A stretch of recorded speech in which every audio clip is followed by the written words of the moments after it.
ਹੋਰ ਜੀ ਉਹਨੇ ਕਿਹਾ ਤੇ ਖੈਰ ਉਹਨੇ ਨਾ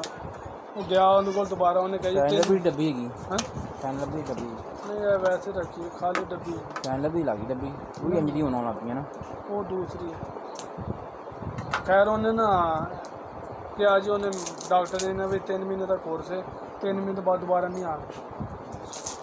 ਤੇ ਮੈਂ ਹੈ ਚਲੋ ਠੀਕ ਹੈ ਅੱਛੀ ਗੱਲ ਹੈ ਵਈ ਨਹੀਂ ਆਉਣੀਆਂ ਉਹ ਇੱਕ ਦਿਨ ਪੀਰੇ ਦੀ ਦੁਕਾਨ ਦੇ ਅੱਗੇ ਖਲੋਤਾ ਸੀ ਮੁੰਡਾ ਉਹ ਸਹੀ ਤੇ ਮੈਂ ਹਰ ਗੱਲ ਚਿਹਰਿਆਂ ਤੇ ਨਜ਼ਰ ਜਾਂਦੀ ਲੇਕਿਨ ਉਹ ਵਿਚਾਰੀ ਦਾ ਉਸ ਤਰ੍ਹਾਂ ਦੋਸਤ ਹੈ ਉਹ ਕੁਦਰਤੀ ਮੇਰੇ ਕੋਲ ਆਈ ਮੈਂ ਇਸ ਤਰ੍ਹਾਂ ਕਰੀਮ ਬਣਾ ਲਈ ਜਿਸ ਤਰ੍ਹਾਂ ਕਰੀਮ ਬਣਾ ਲਿਆ ਤੇ ਮੈਂ ਸੁਣਿਆ ਤੁਸੀਂ ਇੰਨਾ ਪੈਸੇ ਲਾਇਆ ਤੇ ਤੁਸੀਂ ਜਿਹੜਾ ਨਾ ਆਪਣਾ 1 ਰੁਪਏ ਦਾ ਫਰਕ ਨਹੀਂ ਪਿਆ ਕਿਉਂਕਿ ਯਾਰ ਬਸ ਐਵੇਂ ਭੈਣ ਕੇ ਪੈਸੇ ਠੱਗੀ ਗਏ ਫਿਰ ਉਹ ਇੱਕ ਸੈੱਟ ਬਣਵਾ ਕੇ ਲੈ ਗਿਆ ਯਕੀਨ ਕਰੀ ਹੁਣ ਖਰੇ ਕਿੰਨੇ ਸੈੱਟ ਬਣਵਾ ਕੇ ਲੈ ਗਿਆ ਔਰ ਇੰਨਾ ਹਾਂ ਹੈ ਔਰ ਇੰਨਾ ਕਮਾਲ ਦਾ ਉਹਨੂੰ ਰਿਸਪੌਂਸ ਮਿਲਿਆ ਹੁੰਦਾ ਮਾਸ਼ਾਅੱਲਾ ਬਿਸਮਿਲ੍ਲਾਹ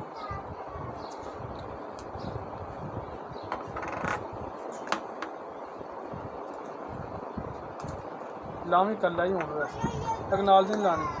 ਨਹੀਂ ਲਾਉਣਾ ਤੂੰ ਲਾ ਸੌਣ ਤੋਂ 2 ਘੰਟੇ ਪਹਿਲਾਂ ਮੂੰਹ ਹੱਥ ਧੋ ਕੇ ਹਲਕੀ ਜਿਹੀ ਲੇਪ ਕਰਕੇ ਛੱਡ ਬਸ ਬਾਕੀ ਆਪੇ ਕਰ ਲੇਪ ਥੋੜੀ ਜਿਹੀ ਹਲਕੀ ਜਿਹੀ ਮਹਿਸੂਸ ਹੋਵੇ ਲੱਗੀ ਮੂੰਹ ਧੋਣ ਦੇ 2 ਘੰਟੇ ਬਾਅਦ ਲਾਉਣੀ ਆ ਗਏ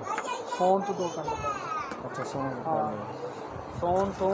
2 ਘੰਟੇ ਪਹਿਲਾਂ ਸੌਣ ਲੱਗੇ ਜਦੋਂ ਆਪਾਂ ਲਾਈਏ ਨਾ ਫਿਰ ਕੱਪੜੇ ਕਰੀਮ ਲਾਤੀ ਜਾਂਦੀ ਉਹਦਾ ਰਿਜ਼ਲਟ ਨਹੀਂ ਆਉਂਦਾ ਫਿਰ ਉਹ ਨਿਰਾ ਲਾਮਾ ਹੀ ਤੇ ਬਾਕੀ ਇਨਸ਼ਾਅੱਲਾ ਚੱਲੀ ਤੇ ਹੈ ਜੀ और जितन तेरा दोबारा चले लगेगा जल्दी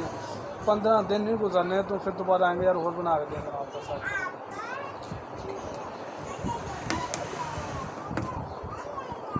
तो मैं गागा की बोली बोलन डे जेडे लैके जाने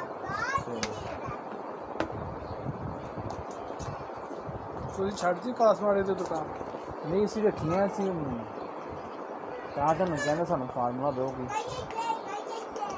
ਤੁਹਾਡੇ ਉਹ ਸਾਹਮਣੇ ਮੁੰਡਾ ਜਿਹੜਾ ਗੁਲਸ਼ਨ ਕਲੋਨੀ ਦਾ ਸਾਡੇ ਸਾਹਮਣੇ ਗੁਲਸ਼ਨ ਕਲੋਨੀ ਕੋਈ ਨਹੀਂ ਹੈਗਾ ਉਹ ਹੈਗਾ ਯਾਰ ਉਹ ਸ਼ਾਹ ਦਾ ਭਰਾ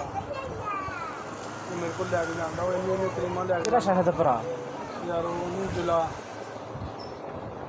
ਤੁਹਾਡੀ ਦੁਕਾਨਾਂ ਦੇ ਵਿੱਚ ਦੁਕਾਨ ਹੈ ਨਾ ਨਹੀਂ ਹਾਂ ਸਾਡੀ ਮਾਂ ਕੀ ਦੁਕਾਨ ਨਹੀਂ ਜਲਾ ਹੈਗਾ ਯਾਰ ਸਾਡੀ ਜਿੱਥੇ ਨੱਥਾ ਦੇ ਮੇਵਾਂ ਦੀ ਦੁਕਾਨ ਵੀ ਹੈਗੀ ਨਾ ਕਾਸਮੈਟਿਕ ਦੀ ਇੱਕ ਹੈਗੀ ਉਹ ਤਾਂ ਨੱਥੋਂ ਦੀ ਆਉਂਦਾ ਹੈਗਾ ਹਾਂ ਨੱਥੋਂ ਦੀ ਮੋਲ ਵੀ ਹੈਗਾ ਉਹਦੇ ਆਹੋ ਇੱਧਰੋਂ ਦੀ ਹਰਪਾਲ ਕੀ ਦਾ ਫਿਰ ਕਿੱਥੋਂ ਦਾ ਇੱਥੋਂ ਦਾ ਹੈਗਾ ਹਾਫਿਜ਼ ਸਾਹਿਬ ਮੁੰਡਾ ਇਹਦਾ ਨਾਮ ਉਹ ਵੀ ਸਾਡੇ ਕੋਲ ਲੈਂਦਾ ਸੀ ਕਰੀਮ ਉਹ ਵੀ ਇਹਨੇ ਹੁਣ ਉਹ ਵੀ ਲੈਂਦਾ ਹੈਗਾ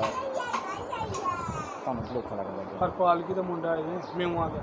ਉਹ ਤਾਂ ਇੰਨੀ ਕਰੀਮਾਂ ਵੇਚਦਾ ਬੜੀ ਹੁਣ ਤਾਂ ਖੈਰ ਅਸੀਂ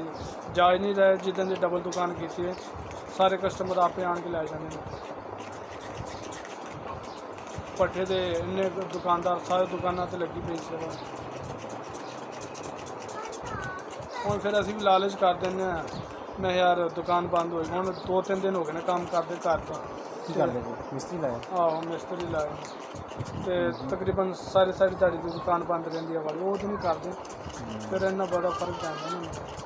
ਇੱਕ ਵੀ ਗਾਹਕ ਦੂਰ ਦਾ ਫਰਕ ਤੇ ਆਹ ਜ਼ਾਹਰ ਪੈਣਾ ਹੀ ਪੈਣਾ ਗਾਹਕ ਭਾਵੇਂ ਨਾ ਆਵੇ 4-4 ਘੰਟੇ ਲੇਕਿਨ ਦੁਕਾਨ ਲੰਬਾ ਦਿੱਤਾ ਹੋਏਗਾ ਉਹਨਾਂ ਨੂੰ ਹਾਂ ਤੇ ਫੋਨ ਕਰਦੇ ਨਹੀਂ ਹੈਗੇ ਉਧਰ ਚਲੇ ਜਾਂਦੇ ਨੇ ਪਰਲੀ ਦੁਕਾਨ ਤੇ ਚਲੋ ਇਹੀ ਫਾਇਦਾ ਚਲੋ ਨਾਲੇ ਇਹ ਵੀ ਹੈਗਾ ਨਾ ਸਿਸਟਮ ਇਹ ਕਿਸੇ ਤੋਂ ਮਿਲਦੀਆਂ ਵੀ ਨਾ ਹੈਗਾ ਪਤਾ ਕੀ ਤੂੰ ਜਾਦੂ ਕੀਤਾ ਹੈਗਾ ਜਾਦੂ ਹੀ ਹੈਗਾ ਤੁਸੀਂ ਕਿਸ ਮੈਂ ਨਾ ਸੇਲ ਮੈਂ ਲੈਂਦੇ ਨਾ ਸਕਰੀਨ ਇੱਕ ਮੈਂ ਤੁਹਾਨੂੰ ਗੱਲ ਦੱਸਾਂ ਜਿਹੜੀ ਸੇਲ ਮੈਂ ਉਹ ਕਰੀਮ ਆਏਗੀ ਨਾ ਉਹ ਬਾਹਰੋਂ ਹੀ ਲੱਭੇਗੀ ਦੁਕਾਨਦਾਰ ਹਮੇਸ਼ਾ ਜਾਣ ਪਾਉਂਦਾ ਚੀਜ਼ ਨਹੀਂ ਉਹ ਤੁਹਾਡੀ ਗੱਲ ਠੀਕ ਹੈਗੀ ਠੀਕ ਹੈ ਗਾਹਕ ਨੂੰ ਵਿਚਾਰੋਂ ਨਹੀਂ ਪਤਾ ਹੁੰਦਾ